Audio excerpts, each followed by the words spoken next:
The International Criminal Court is now in session. Rodrigo Roa Duterte.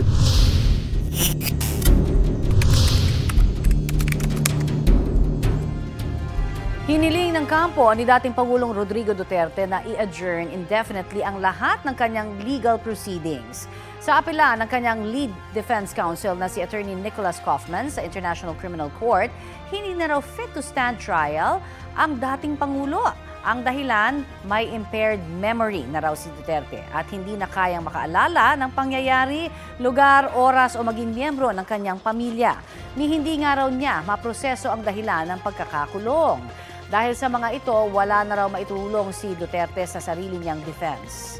Hiling naman ng ICC prosecutor sa pretrial chamber 1, imbis na indefinite, posibleng short adjournment lamang ng legal proceedings ang kailangan ng kabilang kampo.